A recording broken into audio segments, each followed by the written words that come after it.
They say the Grand Canyon is the only place still allowed to keep its secrets. Stand at the rim at dusk, and you feel why. A wound so vast it swallows light, memory, and anyone proud enough to think a map can tame it. Beneath the switchbacks and scenic pullouts, beneath the sunburned crowds and folded paper guides, there are corridors the public never sees, sealed cuts in stone, doorways scored with symbols no one will date out loud. People who go looking in earnest report the same three outcomes: silence, missing data, or disappearance. So lock your doors, put your headphones on, and breathe steady, because after this, you won't look at the canyon the same way again.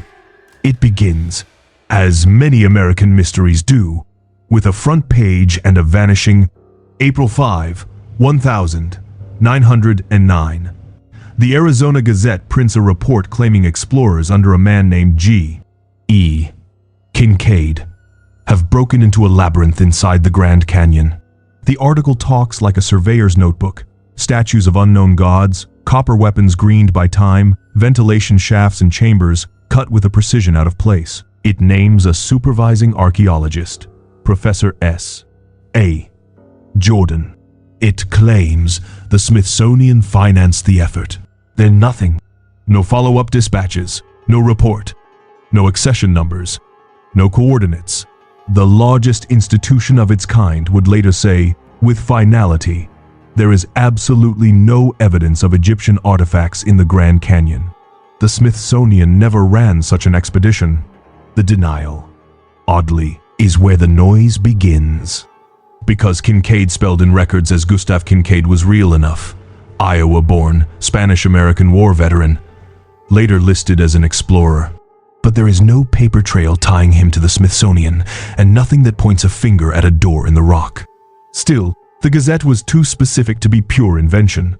It described an entrance on a sheer cliff, more than 1,500 feet above the river terrain in 1909, that demanded ropes, luck, and a stomach for empty air. Years later, hikers in Marble Canyon would swear they would found iron rings drilled into stone, as if for old climbing tackle, and a rectangular mouth far above the Colorado, sealed with something smooth and pale. Rangers, when asked, called the area unstable and off-limits. The silence felt curated. Between 1910 and 1925, letters surfaced and disappeared, notes to newspapers, pleas to the Smithsonian, many stamped received, many annotated with nothing more than no comment. By mid-century, pilots murmured about a symmetrical patch on a cliff face, 3 meters wide, paler than the surrounding rock, like a scar that forgot to darken with the years. Geologists shrugged. Erosion. The bush pilots had another word: door. Older voices were less surprised. The Hopi, whose ancestral stories braid through these walls, speak of underground chambers, of emergence places Kapuni, where the first people climbed up into light, and where another light still burns without fire. To them, a sealed city is not fiction. It is memory told carefully. And that is the friction. If the Gazette piece was a hoax, it was a sophisticated one, a text written in a field worker's cadence, fluent in smelting, airflow, and rock mechanics. Even skeptics admit, its author knew how air moves through stone. Every modern attempt to line myth up with map meets the same chain of gates, fences, closed trails, coordinates absorbed under federal jurisdiction. No official will say what sits behind that pale rectangle. Yet each year a handful of hikers return, certain they saw the opening, certain that something watched from within. In 2015, a drone pilot's feed fuzzed to snow over that stretch. The few salvaged frames show cliff in a flash, then a reflection like a metal plane swinging shut. Maybe the Kincaid story is myth, or misprint, or cunning journalism. But the coordinates that match its description remain sealed, fenced, and strangely well protected for a cave that does not exist. This is our pattern. A door appears. The record blinks. The rock hums. And west along the plateau, years after that vanished report, miners would lower a lantern into the earth and wait for a sound that never came back. They were not explorers, not storytellers, just men chasing copper. Spring of 1924, Canyon Minerals and Co. set their rigs on a lonely plateau west of the main tourist routes, where the wind carves mesas and the horizon looks unfinished. No towns, no river, only red stone, and a silence that seemed to keep score. The drill bit ate through shale and sandstone on schedule until, without warning, the earth went hollow. The foreman, Raymond Coulter, thought they would broken into a natural chamber. He lit a lantern, kissed 2 fingers to the wick like a good luck tick, and tipped the flame into the shaft. It fell and fell and fell, 6 full seconds by his pocket watch, then struck something unseen with such perfect softness that nothing came back. No ring, no tick, no echo. At first, they blamed the wind. Then they tested the idea out of themselves. They shouted into the hole. They fired a revolver down its throat and timed the return. The canyon gave them nothing, like a choir swallowing its own voice. Curiosity was stronger than superstition until morning. Coulter put 2 men on rope, Thomas Hale and Arthur Meeks, both steady hands. They descended into the cool, breathing dark, past 30 feet, then 50, then 300, the rope humming like a string on a bass you do not dare pluck. Somewhere below that mark, Meeks began to scream. Hale tore his palms bloody, hauling him back, and when Meeks broke daylight, his ears were bleeding. "It is humming down there," was all he said. He said it again at the clinic in Kanab, Utah, where the doctor wrote ruptured eardrums and disorientation consistent with low-frequency exposure, and then told the crew to go home. Instruments fared no better than men. Weighted lines returned nonsense, 50 feet, 200 infinity. A transit needle tremored without wind. One by one, the gauges went blind. After 3 days of broken readings and sleepless eyes, Coulter ordered the shaft sealed. The crew poured rubble in with a reverence they did not admit to owning. 2 months later, the company reopened to salvage the gear. Profit has a long memory, but the ropes were different. Not cut, frayed, as if rubbed back and forth for hours by patient hands. Around the rim, prints pressed into dust. Bare, not booted. Smooth, narrow, neither child nor coyote. The men set concrete this time. The camp soured. Steel wrenches vibrated in chorus at midnight. Lantern glass chattered. In the mess hall, the phonograph woke itself and spun a record backward, a slow drag of vowels like voices escaping through grain. By autumn, the operation folded. The ledgers call it bankruptcy. The men call it relief. The shaft slipped off maps, like so many holes in this story do. Decades later, in the 1970 seconds, a National Park Service survey cross-referencing old mining claims stumbled onto the coordinates. A ranger found a shallow circular depression, as if the skin of the desert had settled over a hollow mouth. He tossed a stone into its center. The world forgot to answer. The paperwork labeled the site unstable terrain. Public access was quietly denied. It remains that way. Skeptics offered a clean explanation, a standing wave phenomenon, a geometry where sound meets its mirror and cancels itself out, a perfect node of silence. Acoustic engineers drew diagrams of reflections in oddly shaped chambers and nodded at infrasound frequencies under 20 Hz that swell the eyes, crease the stomach, stir fear you can't reason with. It accounts for some of it. Meeks's ears.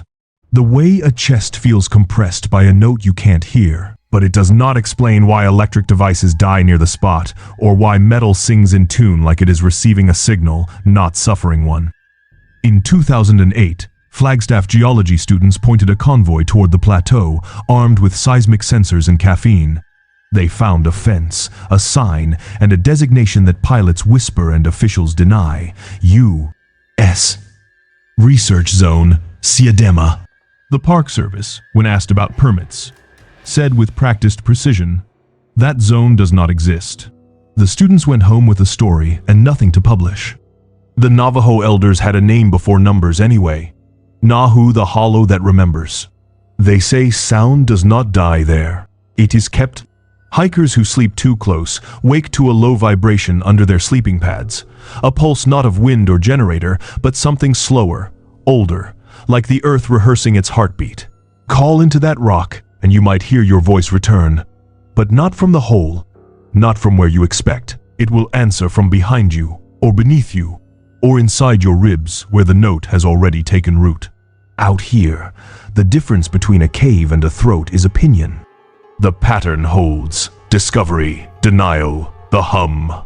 And upriver, a ranger with a dimming lantern would step across a cut rectangle in a wall and sketch a chamber whose geometry refused to be natural. The door was sealed from the inside. The Kincaid story did not end with a vanished headline. It kept resurfacing like a light under deep water. In 1933, two rangers patrolling Copper Canyon, a jagged bend about 30 miles east of Marble Canyon, angled their binoculars upslope and froze. There, cut into a cliff so sheer it seemed allergic to handholds, was a mouth too straight for geology, a rectangle about 2 meters tall, edges clean as if drafted by a square. One of the rangers, Frank Tolman, made the climb because duty occasionally mistakes itself for destiny. Inside, he found a tunnel with walls smoothed to a varnish gloss, dust deep enough to swallow his boot prints, and air so still his lantern surrendered without reason, the flame thinning to a weak bead. Like walking into a tomb, he wrote in a field journal that would later disappear from the official archive. Another line in the same hand, heard voices behind the wall. The corridor ran 60 feet before yielding to a darker frame, what looked like a doorway severed from the living rock, its jambs so crisp they felt poured, the face sealed in basalt as if someone had closed a vault from the inside. Tolman reported what he would seen. A week later, the Park Service declared the sector unstable and stapled the word closed to the map. Tolman was reassigned by month's end. The journal went missing for half a century, until a grandson walked a copy into the Arizona Historical Society in 1987, where its rough sketches still jolt, a rectangle on a cliff, paired lines marking parallel halls, a circle labeled shaft, a cluster of symbols like suns and stair spirals. When cartographers overlaid Tolman's crude map onto the coordinates described in the 1909 article, the geometry kissed the rock in all the same places. 2 years after Tolman's climb, an aerial survey stitched along the same segment of canyon. The infrared rig primitive, yes, but honest recorded heat signatures like a city grid, warm rectangles arranged in even ranks inside the stone. The photographs were classified and never published. The lead pilot, Henry Wharton, talked late in life. They told us not to talk about it, but I saw square rooms. Nature does not do square rooms. He died with that line between his teeth. Meanwhile, Hopi storykeepers listened and smiled a little at our surprise. Their memory speaks of Patu Vota, an underground refuge where the ant people taught survival during floods and famine. On rock panels not far from Copper Canyon, a glyph for safe ground sits beside one for light below. Tolman's sketches echo those marks like a whisper between centuries. Skeptics say that seams appear in layered stone. Under the right weather, parallel stains can trick a tired eye. But in 2011, high-res imagery caught 2 straight pale lines running 40 feet apart, too parallel to be an accident of falling talus. Between them, a single white patch, glossy as a scar that never learned to age. Geologists coined it Formation Anomaly 42b. Everyone else called it what they were already thinking, the Kincaid Chamber. Here is where our 20% of new light cuts in. Not to overwrite the story, but to make its edges legible. Look closely. Where tools meet stone, they leave a language. On the smoothed corridor Tolman sketched, the curves could be river polish, but the flatness and continuity argue for abrasion under control, a raft of sand bound in resin passed with intention, or copper scrapers, drawn in long arcs, ventilation. The Gazette article read like a field note on airflow. In sealed complexes, heat blooms. Without vents, a chamber suffocates its caretakers. A pair of shafts hidden high in the wall would draft air across the rooms. A faint rising cool would keep lamps from choking until someone sealed the master door and let the dust settle. Dust is a clock. A century of stillness drifts thick, undisturbed. Tolman's note that his prints sank and stayed is a timestamp no instrument can fake. And what of those infrared grids? Rock absorbs the day unevenly, But regularity betrays design. A line of adjacent voids warms and cools with a cadence unlike solid limestone. Their heat shadows pulse square. The 1930 seconds rig saw exactly that, and Wharton's confession fits the physics as snugly as his memory. Ground-penetrating radar, shot years later by teams who won't speak on record, is said to have traced a room-shaped absence 40 meters inside. The official catalog kept its euphemism, formation anomaly, and its fence. Unofficially, climbers aiming for Copper Canyon still report a thin interference, altimeters hiccuping, radios picking up a low beat like breath under stone. If this is a tomb, it keeps its own weather. If it is a city, it sleeps with the door barred from within. Patterns demand an answer. The Gazette points, Tolman enters. Infrared confirms. The map closes, the hum persists. And in 1991, when instruments returned to that stretch of cliffs with better eyes and cleaner math, the canyon did not argue, it merely inhaled, and 4 voices on a radio fell to static. By the summer of 1991, the canyon had learned a new trick. It could erase people without disturbing their coffee cups. The U.S. Geological Survey sent a 4-person crew to the far northeastern rim, Nankoweap, by the older maps. Nankoweap on the typed itinerary to update topographic data and trial a compact ground-penetrating radar unit they trusted more than luck. Dr. Alan Crawford, geologist. Marjorie Kent, cartographer. Tom Hadley, surveyor. Daniel Yates, technician. They were to radio twice a day, at 9:17 p.m. on June 12, their final message came in. Signal clean, ridge mapped, moving into secondary sight. And then the band turned to breathing static, a sound like a microphone resting on a sleeping chest. The search began the moment 2 check-ins went missing. Rangers followed tire tracks to base camp 3 days later. Tents zipped, maps folded, notebooks open to half sentences. Food sealed, coffee canister full. A coil of rope nested where someone had set it with absent-minded care. The only marks that did not match were shallow impressions in the dust. Half-moon pits in a perfect semicircle near the equipment cases, evenly spaced, as if something with identical feet had pressed, lifted, pressed. They found Crawford's journal under a folded jacket. The last line stopped mid-stroke. Radar shows void pattern, repeating impossible symmetry. When technicians pulled logs from the radar, the graph stuttered into geometry. Buried in the return was a hexagonal signature repeating at intervals, as if the rock itself had tessellated under stress. Hexagons show up where force distributes itself with ruthless efficiency. Basalt columns cooling into honeycomb. Dried mud cracking into a beehive's math. Even ice groaning under polar wind will draft hexagons if you give it time and pressure. It is nature's cheapest way to be strong. But the USGS unit was not seeing a skin. It was seeing a grid inside the cliff.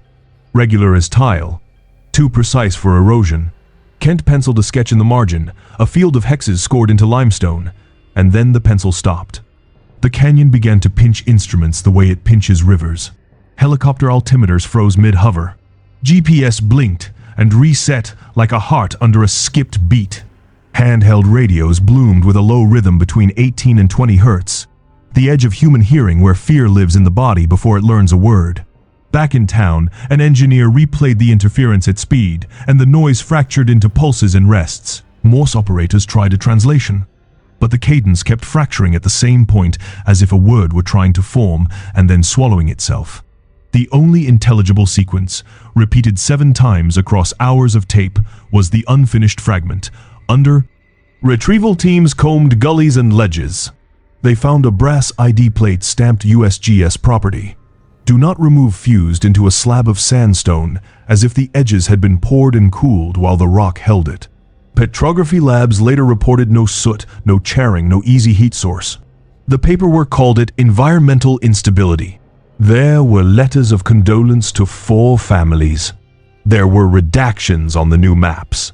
Their grids, neat. Their absences, neater. Field testing in that stretch was quietly discontinued. The coordinates demoted from destination to rumor. Years later, A man who had helped carry out the radar unit spoke in a hospice room with the shade half drawn. The ground was humming, he said. You felt it through the boot sole like a generator floors below. Not a cave. Something under the cave. It was not a metaphor to him. It was a measurement that never reached a page. Here's the new light you can hold without burning your fingers. Why did altimeters freeze? Not ghost hands gradients. A strong, localized electromagnetic field can foul the pressure-sensing guts of an old altimeter or confuse the GPS receiver into chasing its own shadow. A repeating low-frequency source can set metal lightly trembling, just enough to invent voices in a coil of wire. And hexagons. In resonant fields, stress loves symmetry. It draws itself into tidy arrays to minimize energy, so a repeating void signature could be a map of strain. Or if someone wanted it to be a blueprint, the refrain remains. The last words on the radio matched the echo from the Kincaid sector decades before. Signal clean. Moving into secondary sight. After that, a breath and the canyon's long, careful no. By 2003, the cliff would learn a quieter way to hide, not with force, but with a blank space where maps stutter and coordinates loop like a snake eating its tail. By 2003, the canyon stopped arguing with instruments and started erasing them.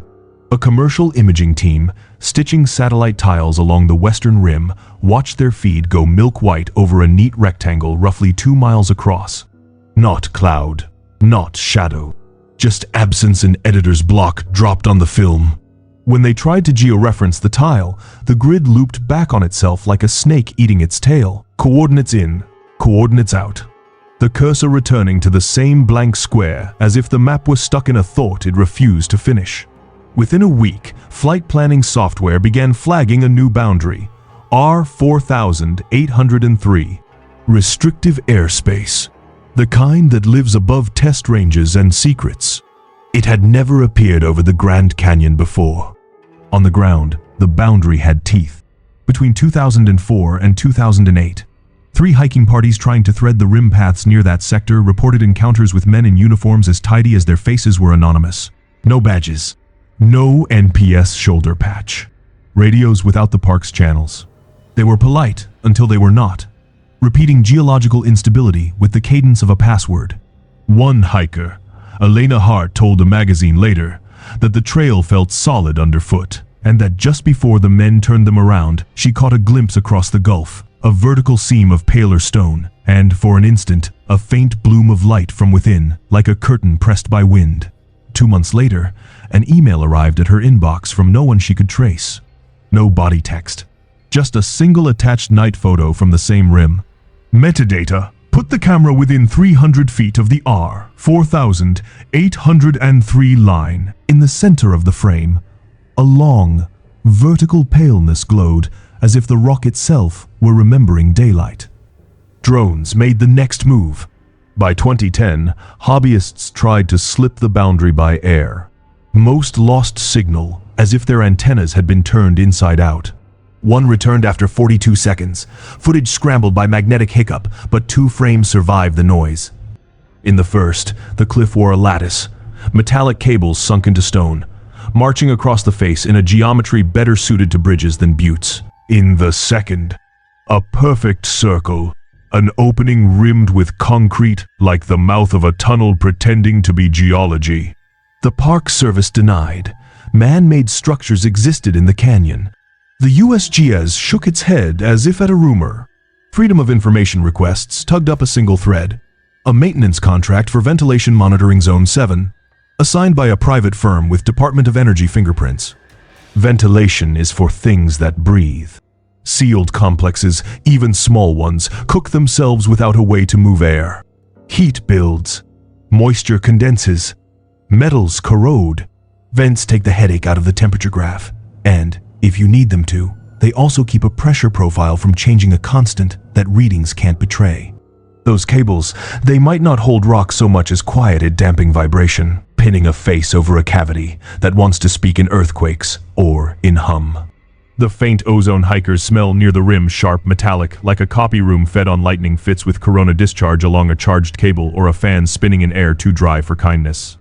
Whistleblowers inside land bureaus whispered a different label than geology, archaeological reclassification, wrapped under environmental secrecy statutes. One memo, read aloud over a payphone to a blogger before the line went dead, said only, "Containment integrity remains priority. Public access not advisable."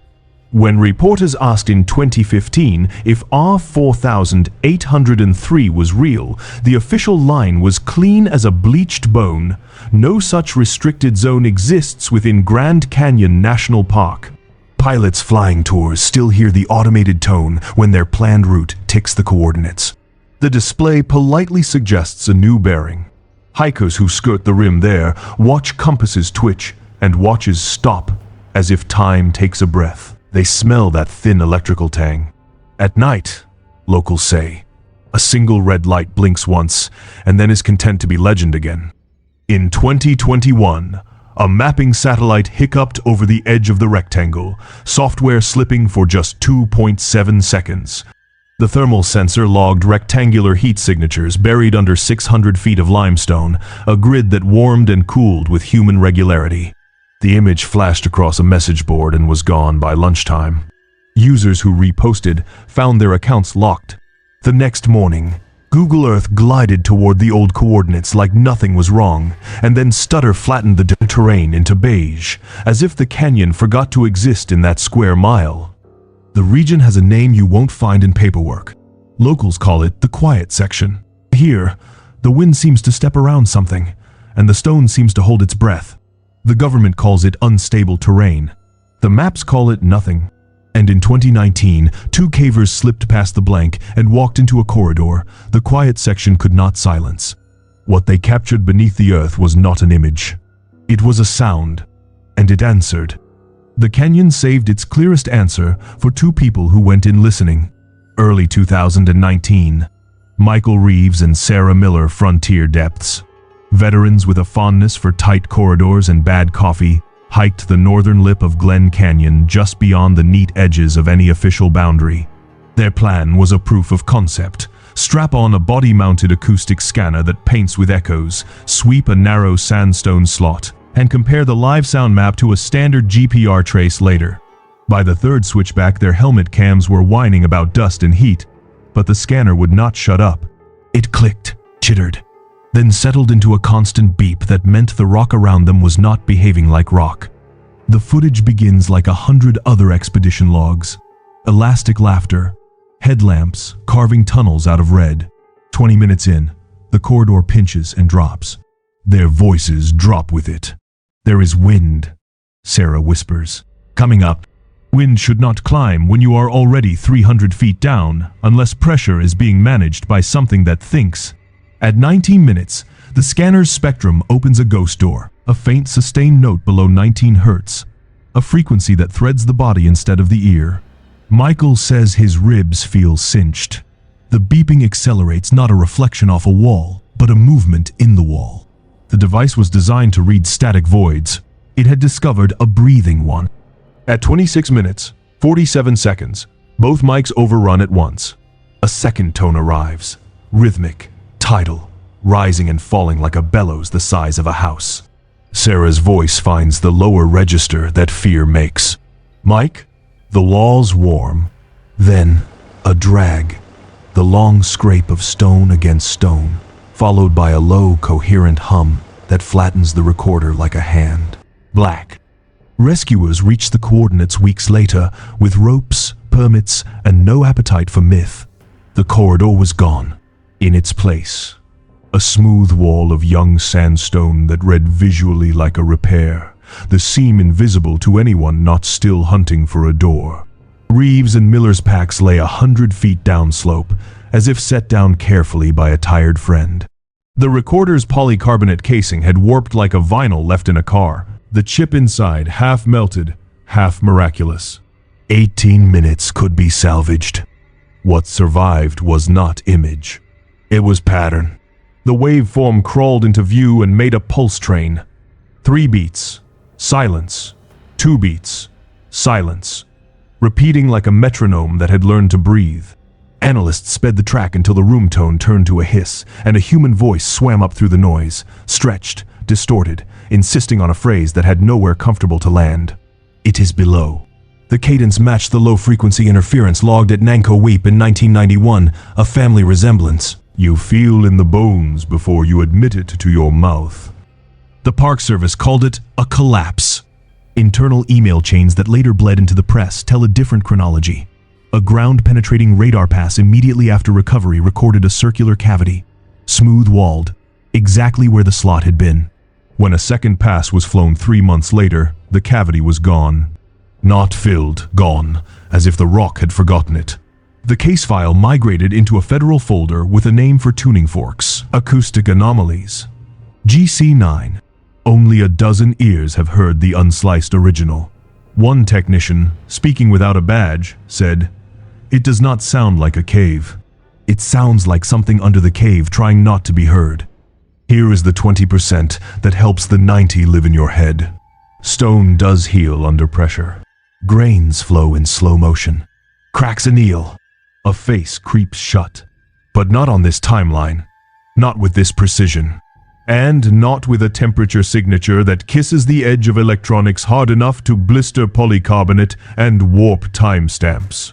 Subharmonic resonance. What the report called the last noise appears in large instruments and large throats. Pump a void the size of a building, and it will sing in notes you call earthquakes. Pump a chamber with a mind for secrecy, and it will sing to cancel itself. 3 pulses, 2 breath, repeat, the canyon's lullaby for keeping. 6 caverns, 6 sealed doors, 1 hum that threads them all. A newspaper headline that vanishes. A mine that eats echo. A corridor sealed from the inside. A survey that breathes through radios. A white square on the map, where maps refuse to work. An audio that makes the stone answer back. Maybe the Grand Canyon is not a monument to erosion, but to memory. A scar left open just enough to remind us how much sleeps below our feet. The government calls it geology. The tribes call it sacred. The rest of us call it mystery, because mystery is easier to live with than the kind of truth that hums through your boots. If you made it this far, thank you. Tell me which door you would pry and which you would let stay closed. And if you try to shout into a wall out there, listen carefully. Some walls do not echo because they are empty. They stay silent because something is listening.